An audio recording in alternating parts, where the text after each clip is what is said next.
Halo para penonton dimanapun kalian berada, selamat datang di channel Dango Inspirasi Uda Joni.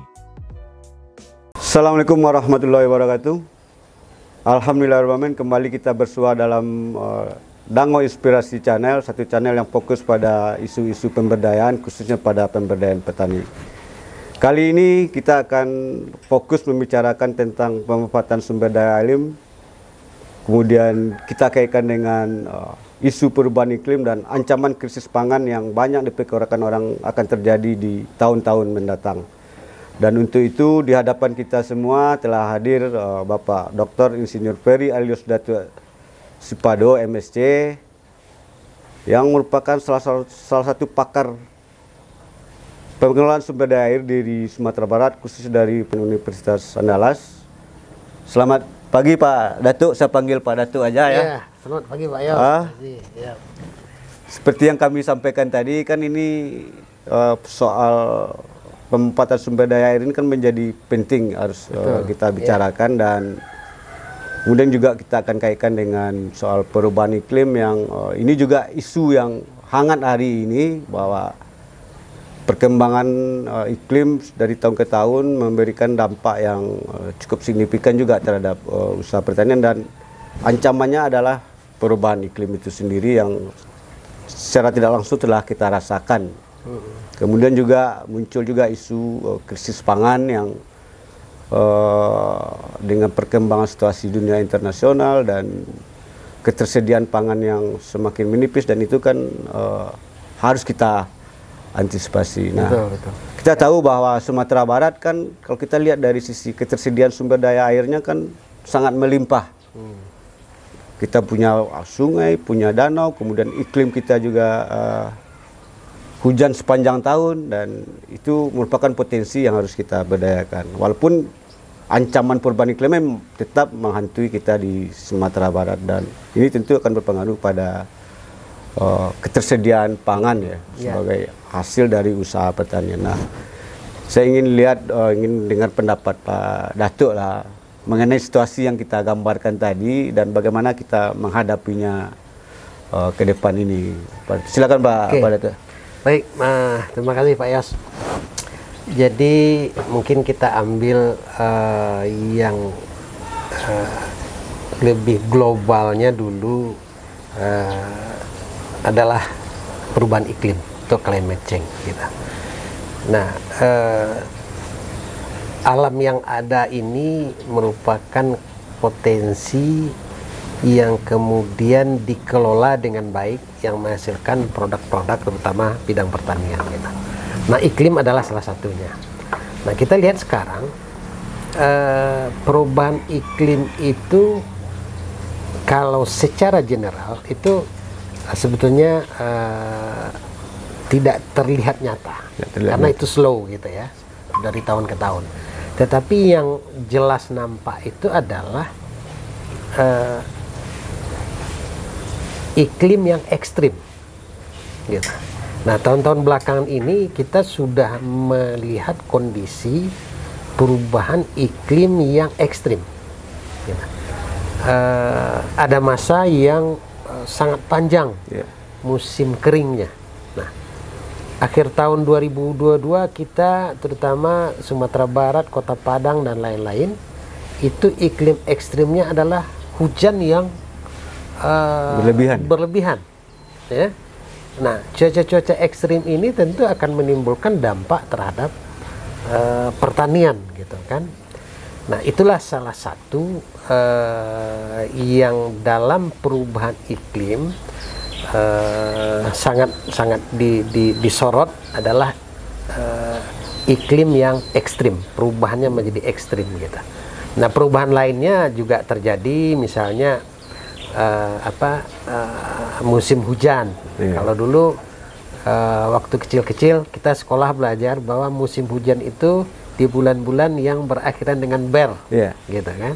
Nah, sekarang kan sudah mulai bergeser, gitu. Nah, dulu kita punya kearifan lokal.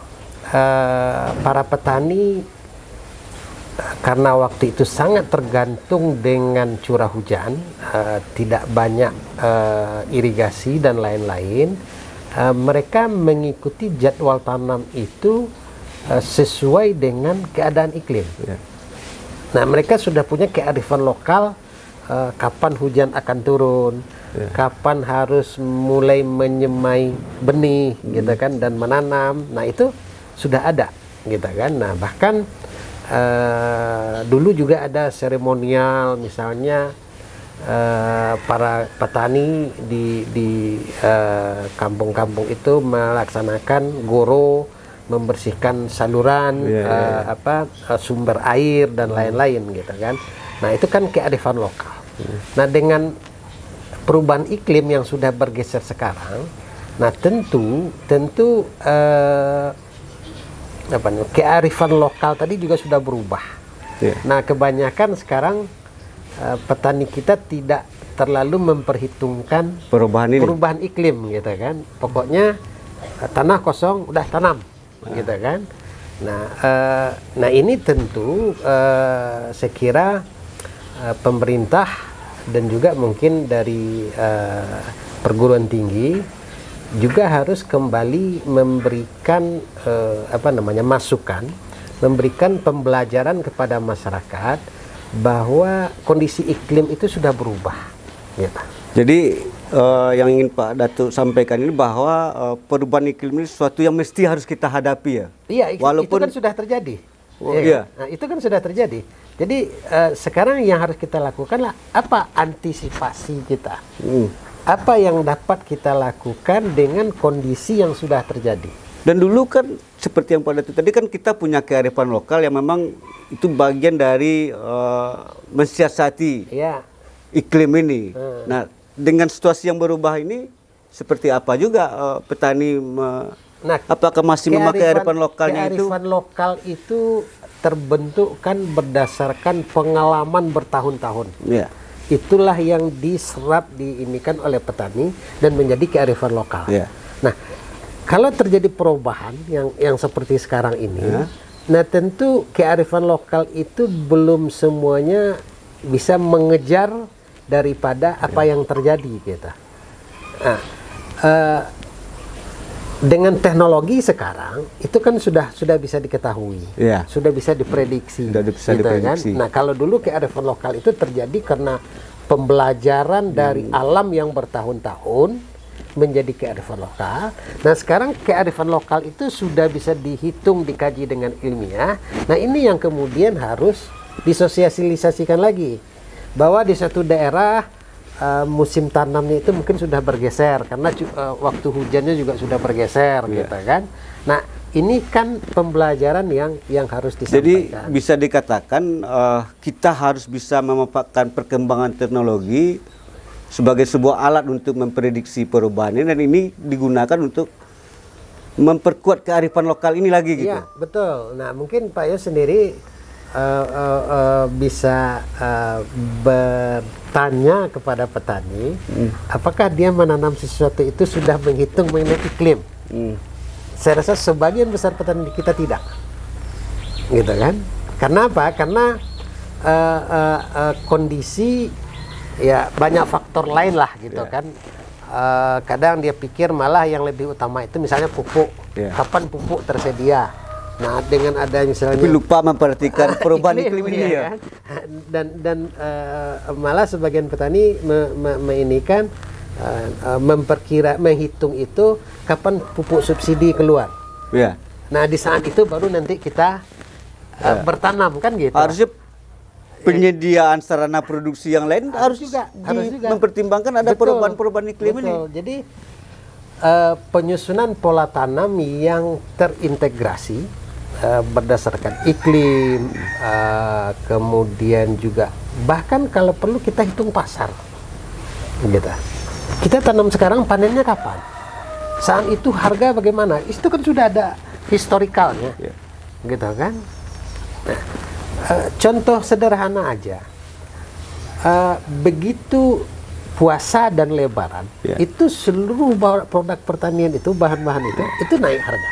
Tidak ada yang turun di saat itu, ya kan? Tetapi apakah petani berpikir bahwa kalau nanti lebaran itu di bulan Juni, maka saya harus nanam itu di bulan apa sehingga nanti saya panen itu adalah di saat harga bagus. Itu juga tidak dipertimbangkan gitu. Nah, termasuk iklim. Ya kan? Tidak diperkirakan bahwa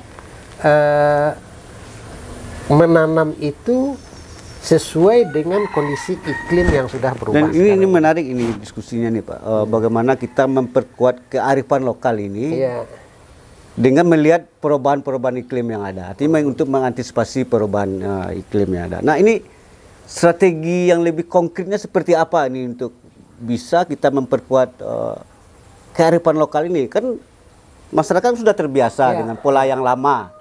Nah, sementara ada perubahan-perubahan situasi yang kita sebut dengan perubahan iklim tadi yang harus kita antisipasi lagi dengan kearifan yang lokal. Ini teknik pemberdayaan atau meyakinkan atau memberitahukannya ke petani-petani seperti apa yang pertama, kalau dari segi institusi pemerintah itu kan ada disusun pola tanam. Ya kan? Pola tanam. Nah, pola tanam itu kan tidak mungkin sama pola tanam petani Bukit Tinggi dengan pola tanam petani di Pariaman. Itu sudah pasti berbeda. Karena iklimnya pasti berbeda juga. Berbeda juga, gitu kan. Nah, makanya membuat pola tanam itu berdasarkan kepada faktor-faktor yang semuanya kita pertimbangkan. Kalau perubahan iklim kan salah satu hal yang berpengaruh kepada produksi. Yang lain kan juga ada saprodinya, pupuk, obat-obatan, nah termasuk harga. Nah, bisa nggak kita menyusun satu pola tanam yang memperhitungkan semuanya? Dan itu tentu tidak mudah sebenarnya, itu butuh kepakaran yang butuh kajian juga, kajian yang mendalam juga. Saya kira dan itu setidaknya sekarang begini, pola tanam yang sudah ada itu bisa kita revisi, revisi dengan melihat faktor-faktor lainnya. Dan itu sudah dimulai atau dilakukan oleh, ya tentu kalau untuk melakukan kajian itu yang paling diharapkan tentu adalah lembaga perguruan tinggi atau lembaga penelitian-penelitian. Secara sektoralnya itu kan sudah dilakukan. Misalnya dari pakar-pakar sosial ekonomi pertanian sudah menghitung bagaimana keadaan harga bahan pokok, gitu kan. Pakar-pakar dari sumber daya air, irigasi dan lain-lain menghitung pola tanam itu berdasarkan ketersediaan air, gitu kan. Tetapi yang meramu keduanya kan belum ada. Kalau gitu kan? Sejauh pandangan Pak Datu ini sebagai akademisi, kita lihat dari sisi kebijakan. Apakah hari ini khusus Sumatera Barat kebijakannya sudah mulai agak ada enggak berorientasi bagaimana mengantisipasi perubahan iklim dengan memperkuat kearifan lokal? Karena saya kira itu penting. Ya, saya kira belum. Belum ya? Belum. Jadi makanya saya sampaikan tadi saat ini pemerintah baru memberikan masukan itu dalam konteks pola tanam berdasarkan ketersediaan air, gitu, atau berdasarkan pola yang ada di masyarakat, gitu. Nah, biasanya kan yang memasukkan ini kan misalnya kelompok tani atau kelompok P3A, petani pemakai air. Nah, bagaimana pola tanam di daerahnya? Nah, itu yang disampaikan. Nah, apakah itu sudah dari suatu kajian? Saya kira belum semua. Belum semua. Gitu. Belum semua ya? Belum semua. Jadi, saya kira kita harus membuat yang pola tanam tadi, yang lebih komprehensif, menghitung ketersediaan air, iklim, nah kemudian juga pasar, pasar, gitu kan.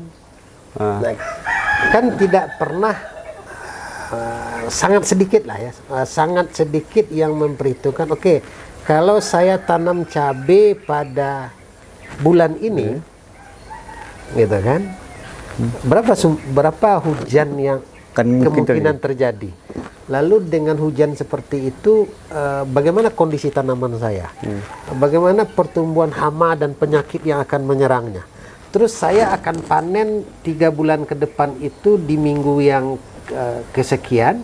Di saat itu kira-kira bagaimana harganya? Jadi Kalau saya lihat ada perubahan iklim yang harus diantisipasi, kemudian ada kajian yang harus terintegratif, lintas ilmu lah ya, lintas ilmu, baik ilmu tanah, ilmu budidaya, kemudian hama, pasar, dan itu butuh, memang kan harus ada kajian yang secara bersama-sama, dan itu effortnya dari pemerintah harus kuat juga gitu ya. Harus kuat juga. Gitu. Dan itu yang belum muncul, dan kita harapkan itu bisa menjadi titik perhatian juga dari pemerintah, bagaimana mengintegrasikan kajian ini untuk mendapatkan satu model gitu. Jadi suatu kajian yang komprehensif yang mengkaji berbagai sektor produksi, ya kan? Nah ini dengan kajian itu kan kita bisa memberikan rekomendasi, pada kelompok tertentu. Kita bulan ini Anda jangan tanam cabai. Karena apa? Karena kalau Anda tanam sekarang, 3 minggu lagi itu diprediksi atau melihat keadaan cuaca itu akan terjadi hujan yang berkepanjangan. Dan Pak Datuk yakin itu bisa dilakukan, melakukan kajian yang bisa mengintegrasikan itu? Ya kenapa tidak? Secara sektoral semua kan sudah dikaji ini. Orang hama dan penyakit sudah tahu itu. Di bulan-bulan apa saja kondisinya meledaknya satu serangan hama. Mereka sudah punya. Orang sosial ekonomi sudah punya bahwa pada saat-saat ini harga cabai turun, harga produk pertanian naik. Mereka sudah punya juga gitu. Dan itu tentunya sangat lokali sifatnya ya. Artinya tidak bisa memotret seluruh Sumatera. Tidak bisa. Memang harus lokal gitu kan, harus lokal. Minimal dari tipe-tipe iklim lah ya. Iya, dari tipe iklim. Berdasarkan climate lokal itu kita membuat spot-spotnya. Ya kan? Ini spot yang tanam di Januari. Terus rekomendasi tanam kita apa? Misalnya kalau curah hujan tinggi, kita jangan tanam cabai, gitu kan? Nah, apa tanaman yang cocok dengan curah hujan tinggi? Dan itu bisa juga kita kaitkan sebenarnya dengan kajian ketersediaan sumber daya air di tingkat lokal juga sebenarnya. Iya, betul. Nah, jadi ya kalau kita lanjut ke sumber daya air, memang betul kata Pak Yos, kita punya air yang berlimpah. Tapi tidak semua daerah juga kan? Jadi ada ketersediaan air, ada kemanfaatan air. Air tersedia berlimpah, saat sungai banyak, gitu. Air mengalir banyak. Tetapi apakah termanfaatkan? Dari segitu banyak air di sungai, berapa persen yang termanfaatkan? Dan itu bagian dari yang masuk bagian dari kajian juga, ketersediaan atau potensi sumber daya air. Sumber daya air itu kan kita hitung. Tetapi potensi itu kalau tidak dikelola tentu terbuang saja. Ada sungai dengan aliran air yang bersih, dengan jumlah yang banyak, tetapi kalau kita tidak buat bendungan, tidak buat jaringan irigasi, tidak ada manfaatnya, gitu kan, untuk bidang pertanian, gitu. Nah, dengan kondisi sekarang kita lihat kan pembangunan irigasi baru itu bisa dikatakan tidak ada. Tidak ada ya. Perbaikan jaringan irigasi itu juga terbatas. Gitu. Nah, kondisi ini yang kemudian sebetulnya juga menjadi ancaman bagi ketahanan pangan. Gitu. Nah, petani dengan air yang susah, tidak tersedia dan bisa dimanfaatkan, akhirnya mencari alternatif sawah diganti dengan lahan kering ya. Nah, atau malah lebih ekstrim lagi. Tapi bagaimanapun juga walaupun diganti kan juga membutuhkan pengelolaan sumber daya ini, air ini juga, karena setiap tanaman kan air kan menjadi faktor penting. Kalau sawah kan airnya perlu air yang sangat banyak. Kalau mereka ganti dengan tanaman hortikultura atau bahkan yang lebih ekstrim lagi ganti dengan tanaman tahunan, dengan air yang curah hujan Minimal aja ya. cukup, gitu Cukup. kan. Nah akhirnya kan Tapi beralihnya intinya ke kan sana. harus tetap ada pengelolaan sumber daya ini, sumber daya air ini bagaimana kebutuhan tanaman walaupun minimal kalau kita tidak mampu mengelolanya juga, tidak mampu menyediakannya juga tentu berpengaruh juga terhadap Ya, tetapi kalau untuk tanaman sayuran, hortikultura lainnya, itu dengan mengelola tanam saja, kapan tanam yang curah hujan cukup tersedia, itu sudah bisa gitu. Artinya dia tidak perlu air irigasi atau air tambahan gitu kan. Nah, itu kan salah satunya. Jadi daerah-daerah yang punya irigasi itu bisa terpenuhilah kebutuhan air, kemudian di pola tanam air tidak masalah lagi, gitu. Tetapi air tidak masalah bukan berarti iklim tidak dipertimbangkan, ya kan? Karena apa? bisa jadi pada waktu tertentu kalau curah hujannya tinggi, air ini bisa berlebih-lebih akan berlebih, ya kan, bisa. Atau tadi seperti berkembangnya hama dan penyakit tanaman kan juga seperti itu, gitu. Nah, bagi daerah yang tidak punya irigasi, nah tentu mengandalkan air hujan. Nah, kita juga harus mulai, sekira sudah mulai tetapi belum terlalu intensif menemukan sumber-sumber air lokal. Oke. Nah, kalau di satu daerah misalnya air tanahnya itu cuma 2-3 meter. Nah, kenapa tidak itu aja kita manfaatkan? Apalagi sekarang pompa itu kan tidak mahal. Gitu. teknologi yang sederhana, Gitu. sudah tersedia juga. Ya, nah, dari beberapa daerah kita lihat bahkan petani itu sudah secara mandiri beli pompa, bikin sumur di lahannya, ya kan?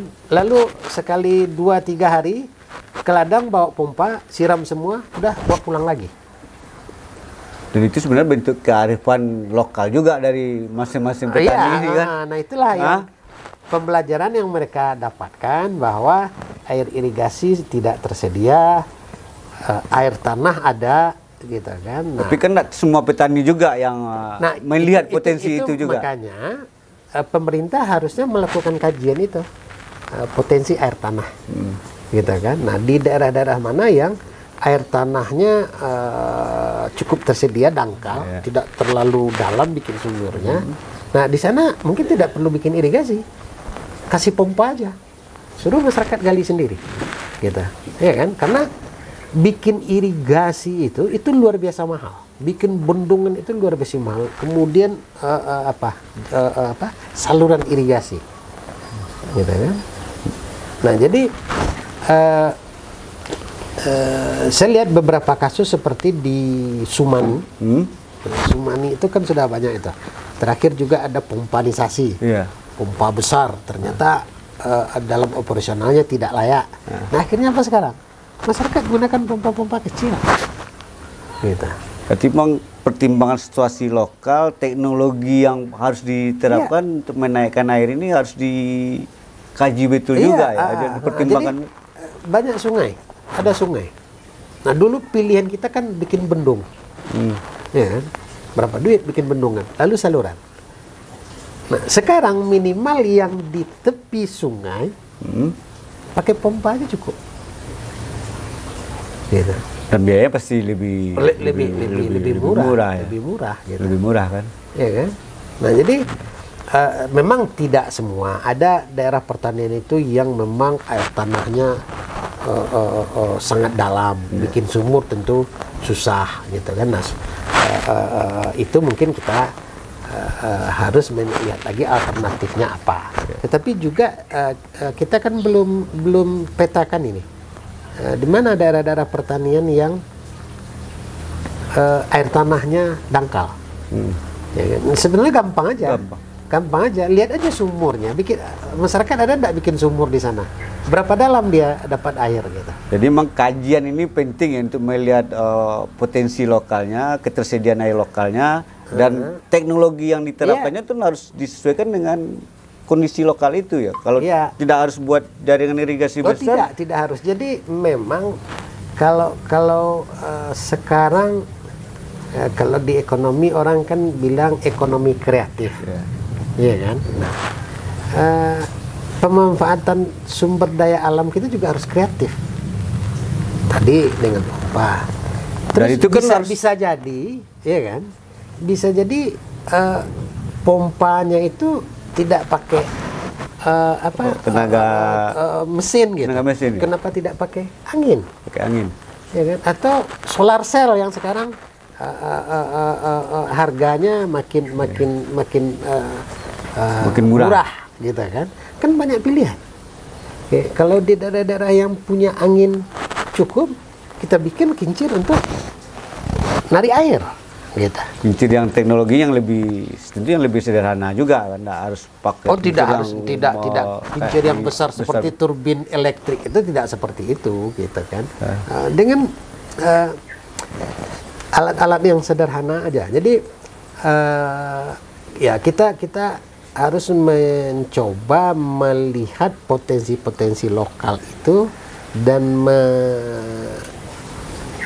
mencarikan solusi pemanfaatannya yang memang dapat dilaksanakan oleh masyarakat dan tidak rumit. Dan itu tentu harus dimulai dari adanya titik fokus pemerintah terhadap kajian itu juga. Tadi kan kalau kita melihat ada kajian perubahan iklim dengan pola tanam, dengan kaitannya dengan perubahan pemanfaatan air ini, untuk mendapatkan potensi lokal itu juga dikaji juga. Ini potensi lokalnya seperti apa untuk ketersediaan air itu. Contohnya misalnya kayak Padang Pariaman lah, itu kan levelnya tinggi dari permukaan laut tidak, dan kita yakini mungkin sumur di sana tidak terlalu dalam, gitu kan.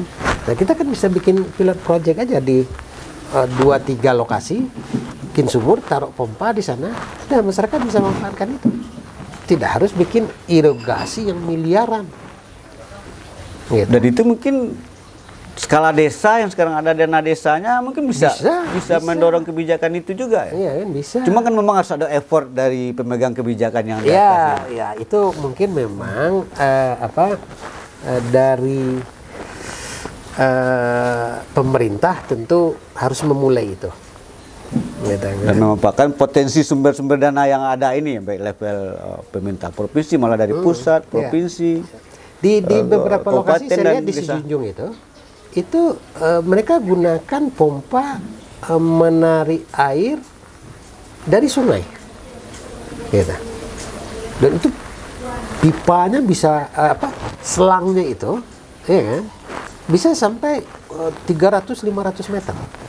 Artinya kan radiusnya juga cukup luas, cukup luas, gitu kan. Dan itu biayanya enggak terlalu besar mungkin ya. Enggak terlalu besar, memang biaya bahan bakar atau solar yang atau ada juga teknologi yang bisa tidak menggunakan bahan bakar ini kan bisa aja. Ada bisa. Hidrolik ram misalnya kan, kalau airnya lebih rendah. Ya kalau hidrolik ram kan memerlukan beda tinggi air jatuhan gitu kan. Nah itu memang di beberapa lokasi bisa, tetapi yang atau pemanfaatan kincir angin lah kan, tenaga angin yang solar cell misalnya, solar cell gitu kan, yang lebih murah ya, artinya tidak banyak biaya, paling untuk perawatan aja biayanya. Dan saya kira sekarang ini kan pompa air itu sudah murah, 2,5 juta sudah dapat, bahkan ada yang 1,5 juta. Gitu. Tapi kan butuh biaya juga untuk bahan bakar. Biaya bahan bakarnya tidak besar. Tidak besar. Malah saya pernah temui di daerah Sumani itu, di Nagari itu saya kira petani yang mempunyai pompa itu lebih dari 40 orang. Gitu. Jadi secara mandiri petani sudah ada 40 pompa di sana. Sementara kalau kita hitung kapasitas pompa, kebutuhan air, mungkin dengan 10 pompa saja sebetulnya sudah cukup, gitu. Tetapi karena ini personal, ya kan, maka tiap orang beli. Nah, kalau itu secara berkelompok, mungkin 10 saja cukup, tapi digilir hari ini yang pakai. Ada bantuan pompa untuk areal persawahan ini. Kita bisa hitung luas arealnya di hamparan itu berapa, jangkauannya berapa, terus berapa pompa yang diperlukan. Oke. Dan satu lagi yang saya ingin dalami, tadi kan ada memperkuat kearifan lokal. Nah, katakanlah seperti ini, secara kajian mungkin sudah sempurna ya, dilakukan ya.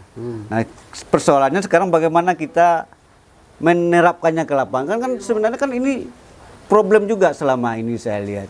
Iya. Kita punya ilmu, punya cara, tapi ketika diimplementasikan sering tidak pas dengan apanya.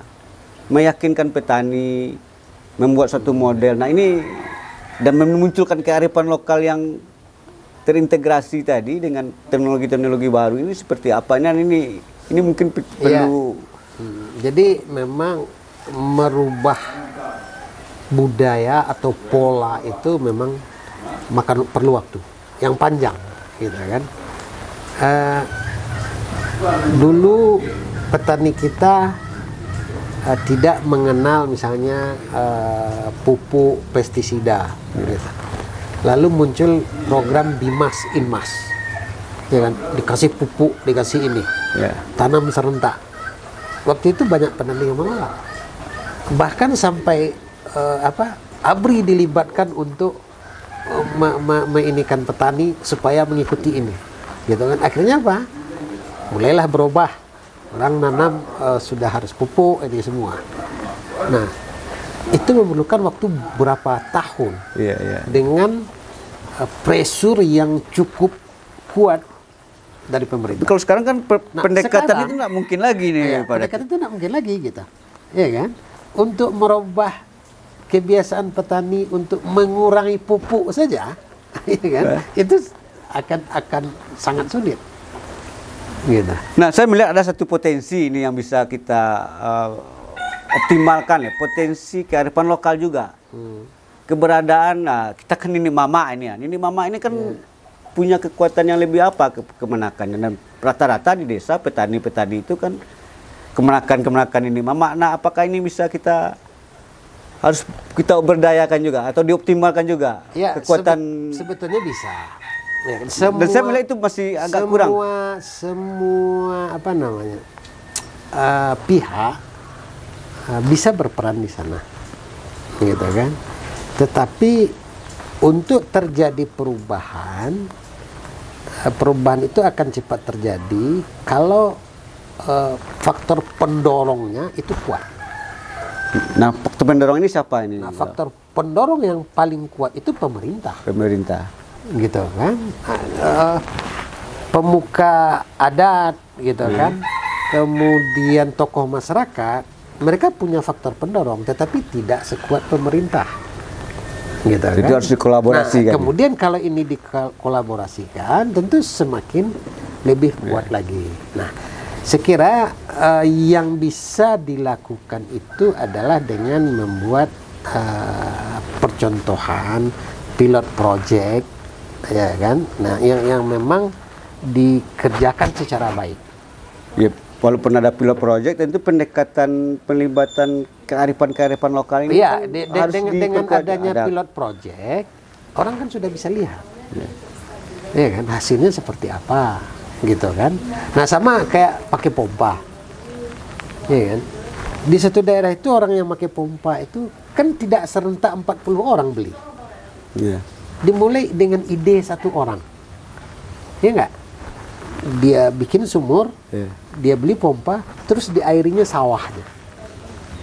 Ternyata bagus. Dari itu yang lain juga contoh, ya kan? Yang lain juga mencontoh. Akhirnya hampir semua petani punya pompa, gitu. Cuma karena tidak didasarkan pada kebutuhan, akhirnya berlebih juga. Nah, ini yang seperti yang saya katakan karena ini adalah personal, yang membeli tentu penggunaannya juga personal, gitu kan. Tetapi itu kalau dibeli oleh kelompok, atau dimiliki oleh kelompok, maka itu bisa dibagi, resource sharing ini bisa dimanfaatkan oleh anggota kelompok gitu. Dan kalau ini bisa kita lakukan, pemanfaatan sumber daya air tadi yang potensinya melimpah ya. Kemudian kita juga membuat sebuah model pola tanam yang memperhatikan perubahan iklim yang dikaitkan dengan segala aspeknya tadi, itu ancaman krisis pangan ini bisa kita hadapi mestinya. Iya, minimal gini.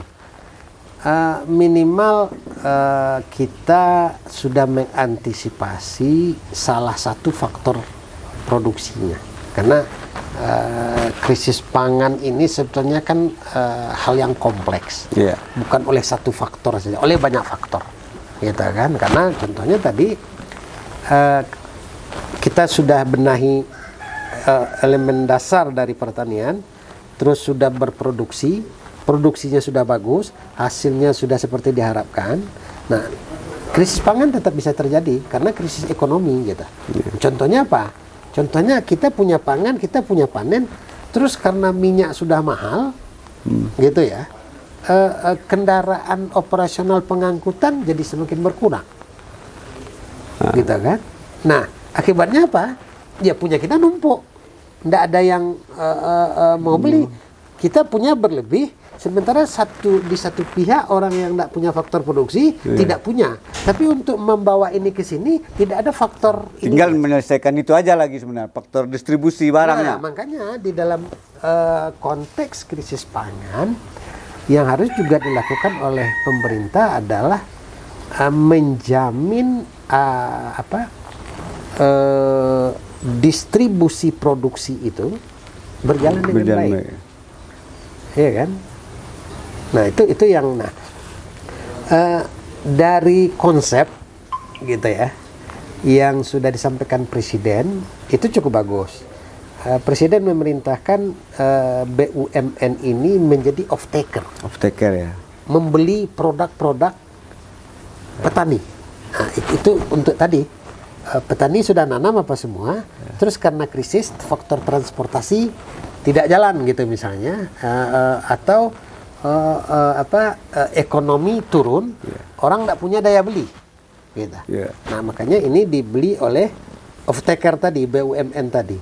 Nah secara konsep kan ini bagus ini, gitu kan. Nah kita pengen lihat tentu nanti dalam pelaksanaan konsepnya juga harus dikaitkan bahwa BUMN kan orientasinya juga ada keuntungan, profit lah di sana. Nah, padahal ini kan belum tentu layak secara bisnis. Artinya memang saya melihat perlu juga bahwa ini bagian dari peran pemerintah dan BUMN terlibat di sana, dan tentu yang diharapkan tidak semata keuntungan atau mungkin tidak keuntungan, tapi bagaimana ini bisa terdistribusi dengan baik juga hasil pertanian ini. BUMN itu kan setengah swasta. Jadi dia juga punya kewajiban non-profit gitu. Jadi bukan mengejar untung saja.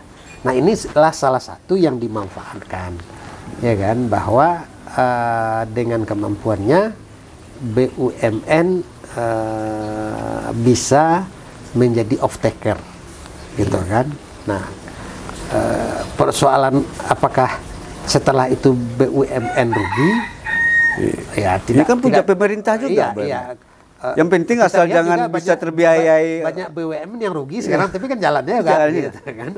Nah, minimal PLN rugi, tetapi kan minimal kalau ada BUMN yang bergerak di situ, minimal untuk operasionalnya ada lah, terbiayai lah. Sebetulnya itu kan solusi jangka pendek, crash program, ya kan.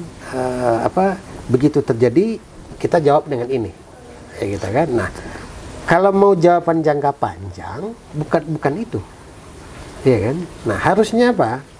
Harusnya di setiap daerah itu, ya kan, mungkin setiap kota kabupaten punya perusahaan daerah yang bergerak di sana, gitu kan. Tapi intinya tadi kalau kita bicara krisis pangan kan selain faktor produksi ya, produksi tentu faktor distribusi ini harus harus distribusi juga. diselesaikan juga gitu ya. Nah, krisis pangan salah satunya termasuk jalur produksi, ya kan? Faktor produksi tidak masalah, tetapi karena transportasi bermasalah, makanya jadi masalah juga ininya gitu kan.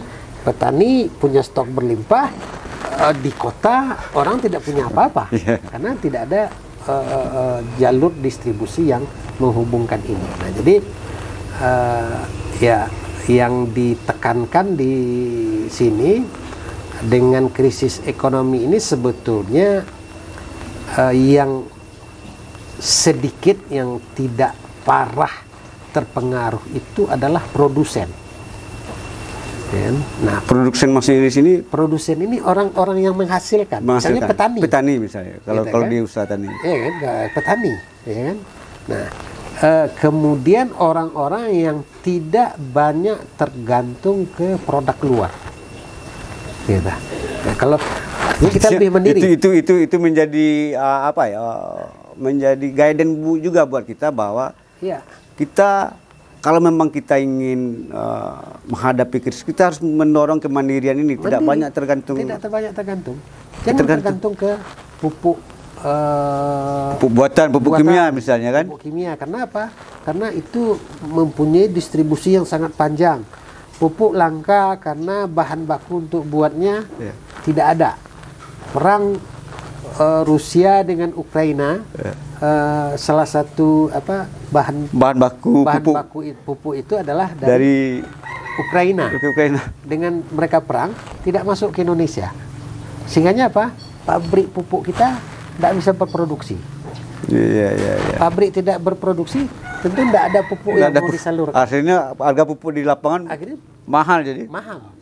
Ya kan? Padahal sumbernya banyak. Kalaupun mahal, masih ada juga petani yang mau beli. Kalau tidak tersedia gimana? Tidak ada yang mau diproduksi itu. Nah, makanya hilangkan ketergantungan dengan kita bikin kompos. Iya kan? Potensinya kan banyak yang ada di sekitar. Itu bisa dimanfaatkan secara baik oleh petani kan? Ya, nah, jadi di saat ada orang yang rugi, di pihak lain pasti ada yang untung. Ini selalu balance, gitu kan? Nah, gimana kita menempatkan posisi kita pada pihak yang untung? Tapi tentu tidak merugikan orang lain.